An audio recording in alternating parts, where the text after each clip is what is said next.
அனைவருக்கும் வணக்கம். 2026 கண்டிப்பாக நான் வேலைக்கு போயாகணும் அப்படின்னு விருப்பப்படுற உங்களுக்கான ஒரு வீடியோ பதிவு இது. ஆளுநரை பற்றி நம்ம 50 வினாக்கள் பார்க்க போகிறோம். வீடியோவை ஸ்கிப் பண்ணாமல் ஃபுல்லாக பாருங்கள், உங்களுக்கு ரொம்ப ரொம்ப பயனுள்ளதாக இருக்கும். வீடியோ பிடிச்சிருந்தா ஒரு லைக் பண்ணிவிட்டு சேனலை இது வரைக்கும் நீங்கள் சப்ஸ்கிரைப் பண்ணலை அப்படின்னா சப்ஸ்கிரைப் பண்ணி வச்சுக்கோங்க. அப்போ தான் நம்ம போடுற அடுத்தடுத்த வீடியோ உங்களுக்கு நோட்டிஃபிகேஷனாக வரும். வீடியோக்குள்ளே போயிடலாமா? முதல் வினா, மாநில நிர்வாகத்தின் அரசியலமைப்பு தலைவர் யார்? மாநில நிர்வாகம் இருக்குது, அதோட உண்மையான தலைவர் யார்? அரசியலமைப்பு படி பார்த்தா தலைவர் யார் அப்படின்னு கேட்டிருக்காங்க. ஆன்சர் ஆளுநர் தான் மாநில நிர்வாகத்தோட அரசியலமைப்பு தலைவராக இருப்பார். ஓகேங்களா? ஆனால் இது ஒரு பெயரளவு தலைவர் தான். உண்மையான நிர்வாக அதிகாரம் யார்கிட்ட இருக்குன்னா முதலமைச்சர்கிட்ட தான் உண்மையான அதிகாரம் இருக்கும். ஓகேங்களா? இரண்டாவது வினா, இந்திய அரசியலமைப்பின் எந்த பகுதி மாநில அரசு மற்றும் ஆளுநர் அலுவலகத்தை பற்றி குறிப்பிடுகிறது? ஆன்சர் பகுதி 6. பகுதி 6 மாநில அரசை பற்றி சொல்லுது. இதில் சட்டப்பிரிவு 153 167 வரைக்கும் மாநில நிர்வாகத்தை பற்றி சொல்லும். ஆளுநரை பற்றி, முதலமைச்சரை பற்றி, அமைச்சரவை பற்றி, அட்வொகேட் ஜெனரலை நியமிக்கிறாங்களா அதை பற்றிலாம் சொல்லும். ஓகேங்களா? இதுவே பகுதி 5 அப்படின்னா அது மத்திய அரசை பற்றி சொல்கிறது. புரியுதுங்களா? அடுத்து பாருங்கள், ஒவ்வொரு மாநிலத்திற்கும் ஒரு ஆளுநர் இருக்க வேண்டும் என்று கூறும் இந்திய அரசியலமைப்பு சட்டப்பிரிவு எது? ஒவ்வொரு மாநிலத்துக்கும் ஒரு ஆளுநர் இருக்கணும் அப்படின்னு கூறுற இந்திய அரசியலமைப்பின் சட்டப்பிரிவு எது? ஆன்சர் என்ன? சட்டப்பிரிவு 153 இதை சொல்லுது. 153 படி ஒவ்வொரு மாநிலத்துக்கும் ஒரு ஆளுநர் இருக்கணும் அப்படின்னு சொல்லுது. 152 என்ன சொல்லுவோம் அப்படின்னா மாநிலம்னா என்ன, ஸோ அதோட வரையறை அப்படிங்கிறத சொல்கிறது தான் 152. 154 இந்த பிரிவு என்ன சொல்லுவோம் அப்படின்னா மாநில நிர்வாக அதிகாரம் இருக்குல்ல அதை ஆளுநர்கிட்ட கொடுக்கும். அடுத்தது பாருங்கள், நம்ம ஜிஎஸ்க்கு கொஷின் பேங்க்ஸ் லான்ச் பண்ணி சேல் பண்ணிக்கிட்டு இருக்கோம். வரலாறு, இந்திய தேசிய இயக்கம், புவியியல், இந்திய அரசியலமைப்பு, இந்திய பொருளாதாரம் அப்படின்னு எல்லா சப்ஜெக்ட்டுக்குமே நம்மக்கிட்ட கொஷின் பேங்க்ஸ் அவைலபிளாக இருக்குது. சயின்ஸ் இருக்குது, மேக்ஸ் இருக்குது, தமிழ் இருக்குது. ஸோ இது ஜிஎஸ்க்கான காம்போ ஆஃபரு. இப்போ வாங்கினீங்க அப்படின்னா 999க்கு கொடுத்துக்கிட்டு இருக்கோம். டெலிவரி சார்ஜ் ஒரு 60 rupees பே பண்ணுற மாதிரி இருக்கும். ஓகேவா? ஸோ உங்களுக்கு தேவை அப்படின்னா என்னுடைய வாட்ஸ்அப் நம்பருக்கு மெசேஜ் பண்ணுங்கள். நம்பர் சொல்கிறேன், நோட் பண்ணிக்கோங்க. 9698645126 அப்படிங்கிறது தான் என்னோடய வாட்ஸ்அப் நம்பரு. தேவைப்படுறவங்க கான்டாக்ட் பண்ணிக்கோங்க. அடுத்தது பாருங்கள், அடுத்த வினா பாருங்கள், ஒருவர் 2 அல்லது அதற்கு மேற்பட்ட மாநிலங்களுக்கு ஆளுநராக நியமிக்கப்படலாம் என்ற வழிவகை எந்த அரசியலமைப்பு திருத்தச் சட்டத்தின் மூலம் கொண்டு வரப்பட்டது? ஒரு மாநிலத்துக்கு ஒருத்தர் இருக்கணும் அப்படின்னு சட்டப்பிரிவு 153 சொல்லுதா? இப்போ சப்போஸ் ஒரு மாநிலத்தோட திடீர்னு ராஜினாமா பண்ணுறாருன்னா அவர் இன்னொரு ஆளை உடனே போட முடியாது. அப்போ கூடுதல் பொறுப்பாக வழங்குவாங்க. இப்போ எக்ஸாம்பிள், இப்போ கேரளாவோட ஆளுநர் தான் நமக்கு ஆளுநர்னு வச்சுக்கோங்க. இப்படி சேர்த்து போடலாம் அப்படின்னு எந்த அரசியலமைப்பு திருத்த சட்டத்தின் மூலமாக அதை கொண்டு வந்தாங்க? 7வது அரசியலமைப்பு திருத்த சட்டம் 1956 மூலமாக இது செயல்பாட்டில் இருக்குது. ஸோ என்ன பண்ணாங்கன்னா 2க்கு மேற்பட்டு கூட இருக்கலாம் அப்படின்னு கொண்டு வராங்க. அடுத்த வினா, மாநில ஆளுநரை நியமிப்பவர் யார்? ஒரு மாநிலத்தில் ஆளுநரை நியமிக்கிறவர் யார்? இந்திய குடியரசுத் தலைவர். ஏன்னா அவருடைய ரெப்ரசன்டேட்டிவ் தான் இந்த ஆளுநர் அப்படிங்கிறவர்.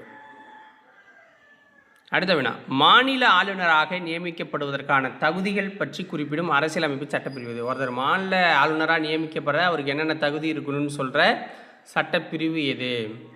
சட்டப்பிரிவு 157. சட்டப்பிரிவு 157. 158 என்ன சொல்லும்? ஆளுநரோட அலுவலகம் இருக்குல்ல அதற்கான நிபந்தனைகள் என்னென்ன அப்படிங்கிறத சொல்லும்.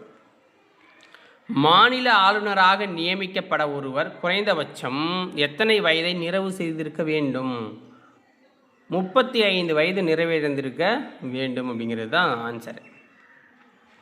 ஆளுநரின் பதவி காலம் பொதுவாக 5 ஆண்டுகள் ஆகும். இருப்பினும் அவர் யார் விரும்பும் வரை பதவி நீடிக்கலாம். ஸோ குடியரசுத் தலைவர் நினைக்கிற வரைக்கும் அவர் அந்த பதவியில் இருந்துக்கலாம். ஓகேங்களா? ஸோ ஒரு 5 ஆண்டுங்கிறது பொதுவானது தான். பட் அவருக்கு முன்னாடியோ பின்னாடியோ குடியரசுத் தலைவர் எப்போ நினைக்கிறாரோ அப்போ தூக்கிக்கலாம். ஸோ சட்டப்பிரிவு 156 படி இந்த பதவி காலம் அப்படிங்கிறது சொல்லப்படுது. பட் குடியரசுத் தலைவர் விருப்பம் தான் அதில் மெயின், அல்லது டிரான்ஸ்ஃபர் கூட பண்ணுவாங்க வேறு மாநிலத்துக்கு. ஆளுநருக்கு பதவி பிரமாணமும் ரகசிய காப்பு பிரமாணமும் செய்து வைப்பவர் யார்? ஆளுநருக்கு பதவி பிரமாணமும் ரகசிய காப்பு பிரமாணமும் செய்து வைக்கிறவர் யாருன்னா, எந்த மாநிலத்துக்கு போகிறாரோ அந்த மாநிலத்தோட உயர் நீதிமன்றத்தோட தலைமை நீதிபதி தான் பண்ணி வைப்பார். எந்த மாநிலத்துக்கு போனாலும் அந்த மாநிலத்தோட செஞ்சு வைப்பார். இது சட்டப்பிரிவு 159 படி. ஓகேங்களா, இது நடக்கும் பதவி பிரமாணம். ஸோ அடுத்தது 10வது கொஸ்டின் வந்துட்டோம். ஆளுநர் தனது ராஜினாமா கடிதத்தை யாரிடம் சமர்ப்பிக்க வேண்டும்? ஆளுநர் ராஜினாமா பண்ணணும் அப்படின்னு முடிவு பண்ணிட்டார்னா அந்த கடிதத்தை யார்கிட்ட கொடுக்கணும்னா இந்திய குடியரசுத் தலைவர்கிட்ட கொடுக்கணும். ஆளுநரின் ஊதியம் மற்றும் படிகள் எந்த நிதியத்தில் இருந்து வழங்கப்படுகிறது? ஆளுநரின் ஊதியம் மற்றும் படிகள் எந்த நிதியத்தில் இருந்து வழங்கப்படுது அப்படின்னா மாநிலத்தோட தொகுப்பு நிதியிலேருந்து கொடுக்குறாங்க. மாநிலத்தோட தொகுப்பு நிதியிலேருந்து கொடுக்குறாங்க. ஸோ கிட்டத்தட்ட 3.5 லட்சம் ரூபா வரைக்கும் அமௌண்ட் வந்து வாங்கலாம் சேலரியாக. புரியுதுங்களா? 3.5 லட்சம் ரூபா.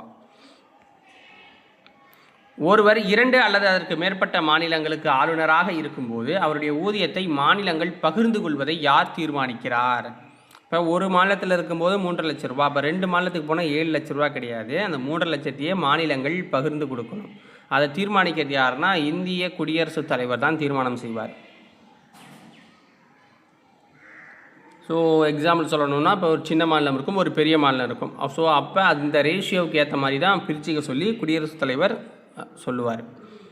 மாநிலத்தின் நிர்வாக அதிகாரங்கள் ஆளுநரிடம் ஒப்படைக்கப்பட்டுள்ளன என்று கூறும் சட்டப்பிரிவு எது? எக்ஸிக்யூட்டிவ் பவர் ஆளுநர்கிட்ட இருக்குது அப்படின்னு சொல்கிற சட்டப்பிரிவு எது? சட்டப்பிரிவு 154 சொல்லும். 154 1 படி பின் வருவனவற்றுள் ஆளுநர் நியமனம் தொடர்பாக நிலவி வரும் மரபுகளில் தவறான கூற்று எது? பாருங்க, நியமிக்கப்படும் நபர் அந்த மாநிலத்தை சேராத ஒரு வெளி மாநிலத்தவராக இருக்க வேண்டும். சரிதான். ஆளுநரை நியமிக்கும் போது மத்திய அரசு மாநில முதலமைச்சரை கலந்தாலோசிக்க வேண்டும். இதுவும் சரிதான். ஆளுநராக நியமிக்கப்படும் நபர் தீவிர அரசியல் ஈடுபடாதவராக இருக்க வேண்டும். ஸோ அப்படி ஈடுபட்டவங்களாக இருந்தால் ராஜினாமா பண்ணிடுவாங்க, எந்த கட்சி பதவியிலும் இப்போ இருக்க மாட்டாங்க. ஆளுநர் நியமனத்திற்கு மாநில சட்டமன்றத்தின் ஒப்புதல் கட்டாயம் பெறப்பட வேண்டும்ங்கிறாங்க. இது கட்டாயம் கிடையாது. அப்போ இதுதான் தவறாக இருக்கு.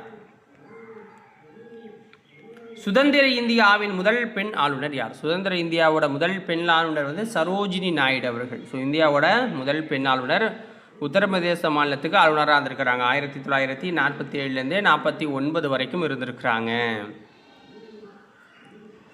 தமிழ்நாட்டின் முதல் பெண் ஆளுநர் யார்?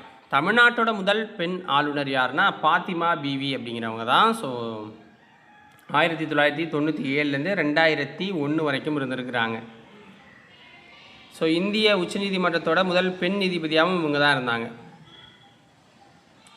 அடுத்து பாருங்கள், ஆளுநர் பதவி என்பது ஆட்டிற்கு தாடி எதற்கோ அதுபோல் நாட்டிற்கு ஆளுநர் பதவி என்று விமர்சித்த தமிழக தலைவர் யார்? ஆட்டுக்கு தாடி வேஸ்ட்டு, அது மாதிரி நாட்டுக்கு ஆளுநர் பதவி வேஸ்ட்டு அப்படின்னு சொன்னவர் யார்?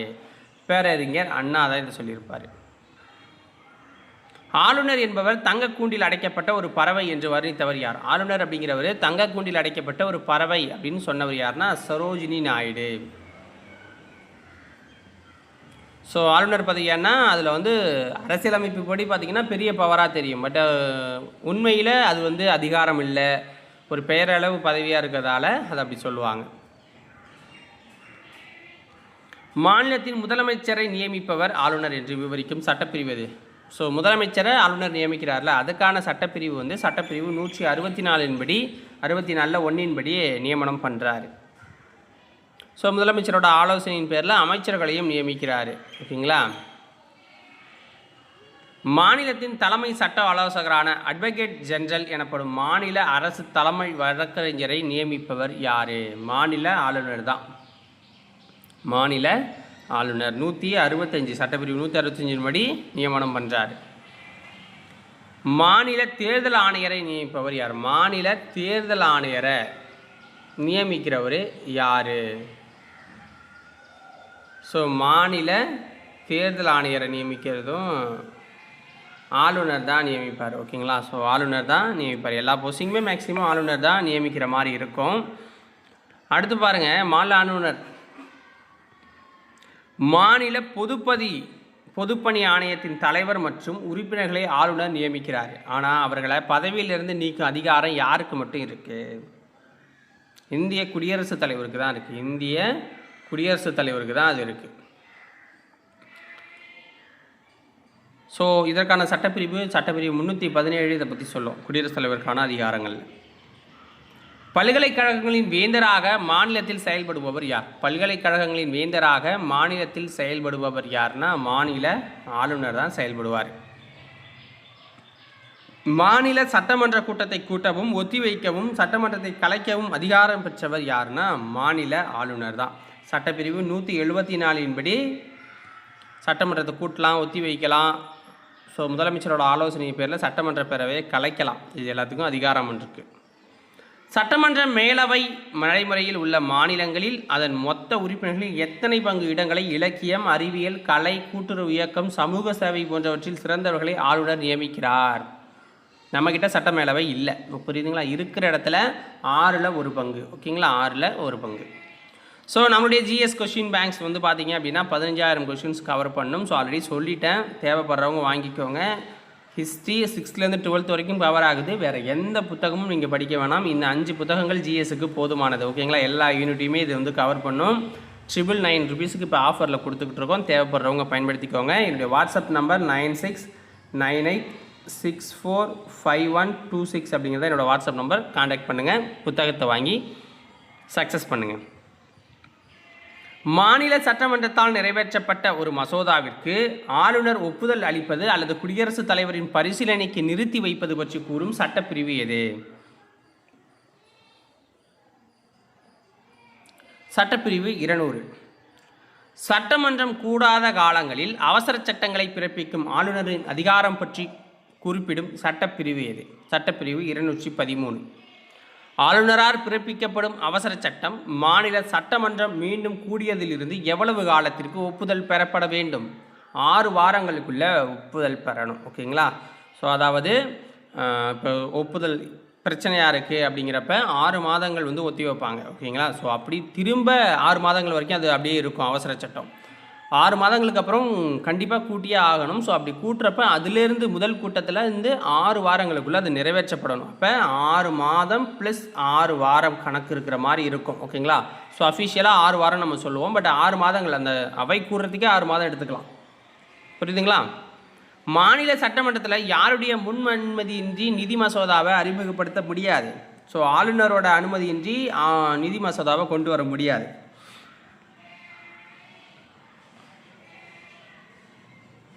ஸோ அடுத்தது பாருங்கள், இதுக்கான சட்டப்பிரிவு வந்து பார்த்திங்கன்னா 207. இதற்கான சட்டப்பிரிவு சொல்கிறது 207 வந்து சொல்லுது இது. ஸோ அடுத்தது 30வது. மாநிலத்தின் அவசரகால நிதி யாருடைய கட்டுப்பாட்டின் கீழ் இருக்கும்? மாநிலத்தின் அவசரகால நிதி யாருடைய கட்டுப்பாட்டின் கீழ் இருக்கும்? மாநில ஆளுநரோட கட்டுப்பாட்டில் இருக்கும். இதற்கான சட்டப்பிரிவு அப்படின்னா 267(2). ஓகேங்களா? 267(2) இதை பற்றி சொல்லுது, இந்த அமௌண்ட் எங்கே இருக்கும் அப்படின்னு. மாநில நிதி ஆணைக்குழு மற்றும் மாநில தலைமை தணிக்கையாளர் அறிக்கைகளை சட்டமன்றத்தில் சமர்ப்பிக்க செய்பவர் யார்? ஆளுநர் தான் செய்வார். நீதிமன்றத்தால் தண்டிக்கப்பட்ட ஒருவரின் தண்டனையை குறைக்கவும் ஒத்திவைக்கவும் அல்லது மன்னிப்பு வழங்கவும் ஆளுநருக்கு அதிகாரம் அளிக்கும் சட்டப்பிரிவு எது? சட்டப்பிரிவு 161 இந்த ஆளுநருக்கு கொடுக்குது. ஓகேங்களா? ஸோ சில தூக்கு தண்டனையெல்லாம் மாற்ற முடியாது இவரால். மற்றதை இவர் வந்து குறைக்கலாம், தள்ளி வைக்கலாம்.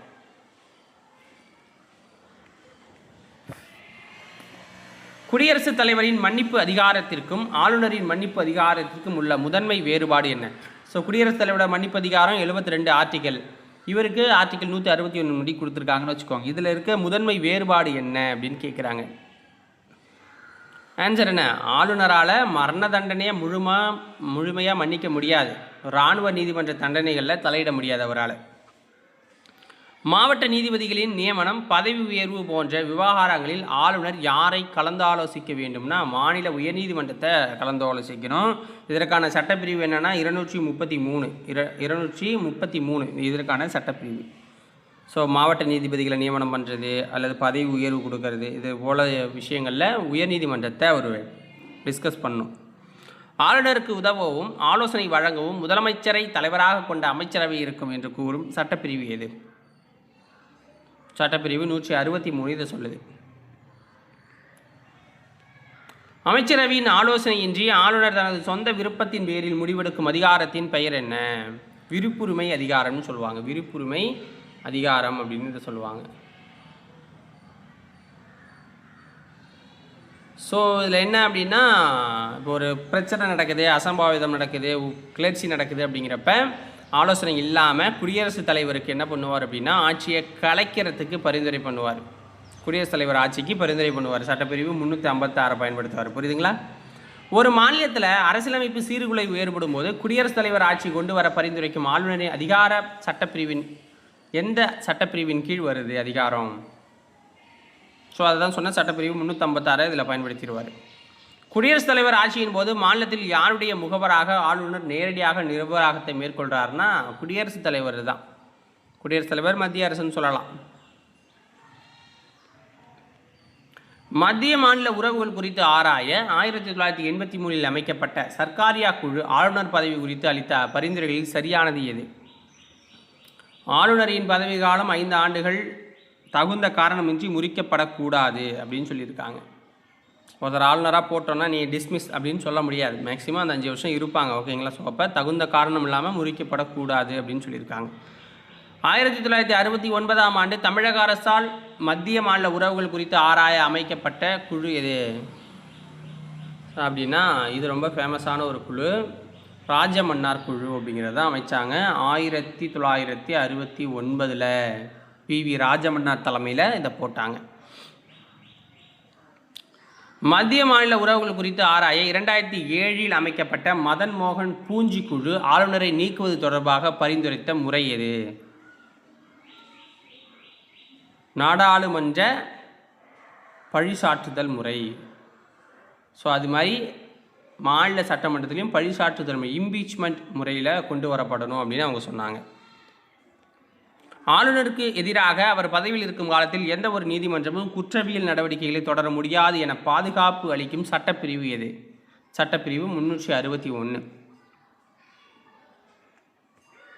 தமிழ்நாட்டின் தற்போதைய ஆளுநராக பதவி வகிப்பவர் யார்? தமிழ்நாட்டின் தற்போதைய ஆளுநராக பதவி வகிப்பவர் RN Ravi. RN Ravi sorry, ஓகேங்களா? ஸோ RN ரவி முடிஞ்சிருச்சு.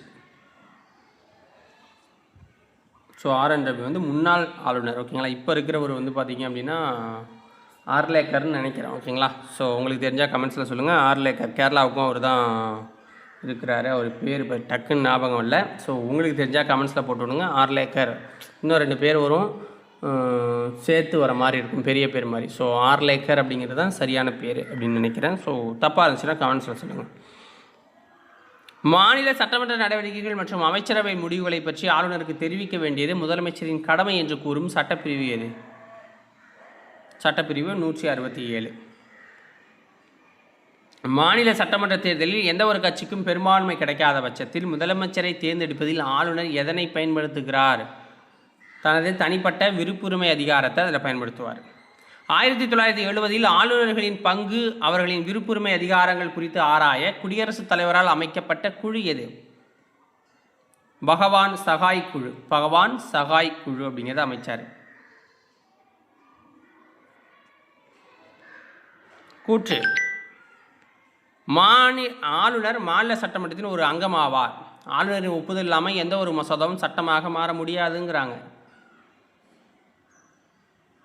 ஸோ சரிதான், எல்லாத்துக்குமே ஒப்புதல் தேவை. ஓகேங்களா? அடுத்தது பொறுத்துக்க ஆளுநர் தொடர்பான சட்டப்பிரிவு. சட்டப்பிரிவு 155 எதை சொல்லும்? ஆளுநர் நியமனம் பற்றி சொல்லும். சட்டப்பிரிவு 156 ஆளுநரோட பதவி காலத்தை பற்றி சொல்லும். சட்டப்பிரிவு 159 ஆளுநரோட பதவி பிரமாணத்தை பற்றி சொல்லும். சட்டப்பிரிவு 213 அவசர சட்டம் பிறப்பிக்கிறத பற்றிலாம் சொல்லும். அடுத்தது நிதி மசோதாவை தவிர சாதாரண மசோதாக்களை திருத்தங்களுடனோ அல்லது திருத்தங்கள் இல்லாமலோ மறுபரிசீலனை செய்யுமாறு சட்டமன்றத்திற்கு திருப்பி அனுப்பும் ஆளுநரின் வீட்டோ அதிகாரம் எது? தற்காலிக வீட்டோ அப்படின்னு சொல்லுவாங்க. தற்காலிக வீட்டோ, அதாவது ஒரு மசோதாவை நிறுத்தி வைக்கிறதுக்கோ மறுபரிசீலனை செய்கிற மாதிரி சட்டமன்றத்துக்கு திருப்பி அனுப்புவார். ஓகேங்களா? ஸோ அப்படி திருப்பி அனுப்புகிறப்ப அவங்க அதை சேஞ்ச் பண்ணலாம். சேஞ்ச் பண்ணாமல் ரிட்டன் அனுப்புவாங்க. அப்படி ரிட்டன் அனுப்பும்போது கண்டிப்பாக அதுக்கு ஒப்புதல் கொடுத்தாகணும். ஓகேங்களா? ஒரு முறை அவர் ரிட்டன் அனுப்பலாம். அதனால தான் என்ன பண்ணுவாங்க அப்படின்னா, ரிட்டன் அனுப்பாமல் பெண்டிங்கில் போட்டுருவாங்க 3 மாதம் 6 மாதம்னு. அப்புறம் எல்லாம் போய் சமாதானம் பேசி ஈஸியாக ஓரளவுக்கு அவர் சொல்கிற கருத்துக்களை ஏற்றுக்கிட்டு சேஞ்ச் பண்ணுவாங்க. இப்போ அதுக்கும் கோர்ட் வந்து நிறையா ரெஸ்ட்ரிக்ஷனும் பண்ணியிருக்கு. மாநிலங்களவையில் குடியரசுத் தலைவர் 12 உறுப்பினர்கள் நியமிப்பது போல மாநில சட்டமன்ற பேரவைக்கு ஒரு ஆங்கிலோ இந்திய உறுப்பினரை ஆளுநர் நியமிக்கும் அதிகாரம் எந்த அரசியலமைப்பு திருத்தத்தின் மூலம் ரத்து செய்யப்பட்டது? 104வது சட்ட திருத்தம் மூலமாக அது நீக்கப்படுதுங்க.